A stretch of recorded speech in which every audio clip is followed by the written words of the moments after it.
Nah, itu ternyata tidak dibenarkan oleh Ibnu Mas'ud. Ditegurlah. Maha kadza aqra'ani Rasulullah sallallahu alaihi wasallam. Tidak seperti ini Rasulullah membacakannya kepadaku, kata Ibnu Mas'ud.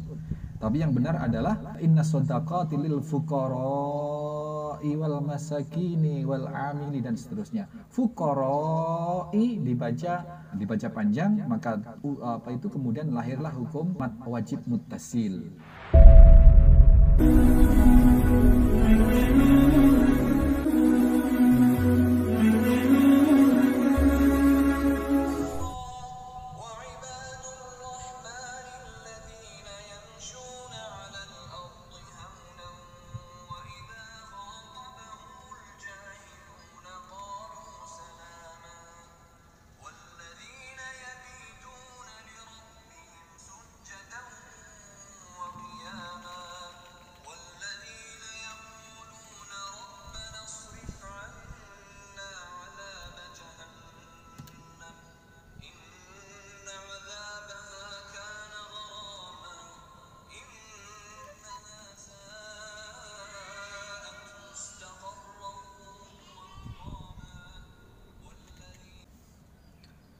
Assalamualaikum warahmatullahi wabarakatuh. Bismillah walhamdulillah wala haula wala quwata illa billah.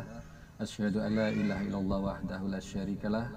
Asyhadu anna Muhammadan abduhu wa rasuluhu la nabiyya ba'dah. Allahumma shalli wa sallim wa barik ala Muhammadin wa ala alihi wa sahbihi wa mawala. Ibu bapak peserta kuliah Tahsinul Quran online dimanapun Anda berada, alhamdulillah kita bersua kembali. Sebelum kita membahas yang lebih dalam, maka kita perlu ketahui dulu di awal tentang arkanul qiraah. Jadi rukun membaca Al-Quran. Kita ketahui bahwa rukun itu hukumnya adalah wajib adanya. Salah satu rukun tidak dipenuhi maka batal dia sebagai amaliyah ibadah. Sholat ada rukunnya, berwudu ada rukunnya, dan sebagainya. Maka rukun ini kita penuhi. Dan insya Allah rukun-rukun qiraah ini selama ini juga sudah kita terapkan, tetapi kita tetap wajib mengilmui apa yang menjadi arkanul qiraah, rukun-rukun atau ketentuan di dalam membaca Al-Quran. Yang pertama, arkanul qiraah adalah Al-Quran yang dibaca harus memenuhi standar bahasa Arab, sebagaimana Malaikat Jibril alaihissalam menurunkan kepada baginda Nabi Muhammad SAW. Kalau dibaca terjemahnya saja atau dicampur dengan terjemah bacaannya, maka dia tidak termasuk di dalam qiraah. Misalkan sholat tidak akan sah apabila dia membaca Al-Qur'annya dengan bahasa selain bahasa Arab. Ya, maka tidak akan sah, tidak akan bernilai. Kita ngaji sekalipun ya berjuz-juz, tetapi yang kita baca terjemahannya mungkin terjemahan bahasa Indonesia, bahasa Inggris, bahasa daerah mungkin. Nah, membaca terjemahan itu tidak termasuk di dalam tilawatul Quran. Ya. Yang kedua, arkanul qiraah adalah Al-Quran yang dibaca tulisannya harus memenuhi standar ras Utsmani. Kita tahu sebelum Al-Quran itu dibukukan oleh Khalifah Utsman bin Affan, itu bentuk tulisannya sangat-sangat beragam, di mana para sahabat menginventarisir sendiri hafalannya yang dari Rasulullah ditulis di atas lontar, di atas pelepah kurma, di atas batu, di atas tulang, di dinding, di kulit-kulit pohon, dengan aneka gaya huruf yang bermacam-macam. Maka ketika ada penyusunan mushaf di saat kekhalifahan Utsman bin Affan radhiyallahu an, maka distandarkanlah hurufnya sebagaimana yang kita kenal sekarang ini adalah huruf ras Utsman. Maka Al-Quran yang dibenarkan ya di dalam arkanul qiraah, yang dimasukkan di dalam arkanul qiraah adalah huruf Al-Quran, huruf Arab yang sudah disusun di zaman Sayyidina Utsman bin Affan. Yang ketiga, rukun qiraah itu adalah harus bersambung, memenuhi sanadnya, bersambung hingga Rasulullah Muhammad SAW. Ya, ini yang sering menjadi masalah ya, tidak aja di Indonesia tetapi di luar negeri pun menjadi masalah. Ya. Bagaimana cara membaca yang benar, bagaimana tajwid makhraj yang benar, tartilnya bagaimana, ya.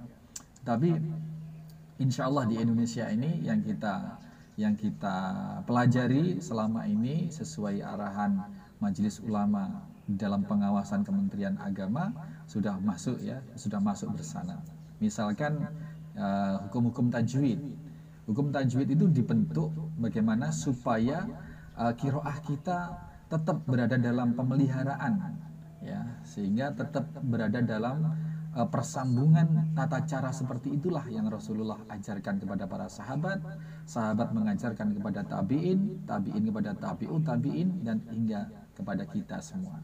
Satu contoh, satu riwayat Ibnu Mas'ud ketika mengajarkan Al-Quran, membaca Al-Quran kepada para santrinya, pada para siswanya, di sana dalam hadis dinyatakan ketika membaca surat At-Taubah, ya, ayat 60 itu, ya, innas shadaqati lil fuqara'i wal masakini wal amili, dan seterusnya.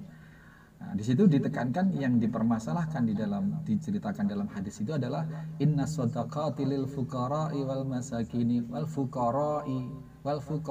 Di situ memang ada mat asli, ada mat tabi'i. Fuqara, ro, ada alif, gitu ya, itu namanya mat asli atau mat tabi'i, yang hukum bacaannya harus dipanjangkan 2 harokat.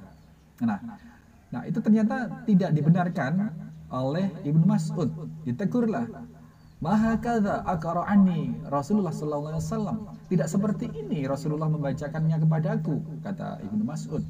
Tapi yang benar adalah inna shadaqati lil fuqara'i wal masakini wal amili, dan seterusnya. Fuqara'i dibaca panjang, maka kemudian lahirlah hukum mat wajib muttasil, yaitu apabila ada mat asli atau mat tabi'i bertemu dengan huruf hamzah yang di dalam satu rangkaian, di dalam satu kata yang sama, maka di situ hukumnya harus dipanjangkan sampai 5 atau sampai 6 ketukan, yang diberi nama hukum mat wajib muttasil. Di dalam Ras Usmani, di dalam Al-Quran yang kita miliki sekarang ini, mat wajib muttasil itu selalu ditandai dengan tanda coret seperti alis di atas itu harus dibaca panjang. Nah, seperti inilah maksudnya memelihara arkanul qiraah, salah satu memenuhi rukun di dalam membaca Al-Quran harus bersambung sanadnya, tata caranya. Demikian sehingga bagaimana Rasulullah mendapatkan dari malaikat Jibril, demikian Rasulullah mengajarkan pada para sahabat demikian. Dan insya Allah sampai hari ini maka ada kuliah tahsin online seperti ini dalam rangka menjaga agar bacaan kita tidak berkiblat ke kanan dan ke kiri, tetapi terpelihara dalam ajaran, disambungkan sanadnya seperti itu Rasulullah mengajarkan kepada para sahabatnya. Insya Allah, mudah-mudahan semoga Allah memberikan kelapangan, semoga Allah memberikan kemudahan kefahaman ilmu atas hati kita. Barakallahu fikum jami'an. Assalamualaikum warahmatullahi wabarakatuh.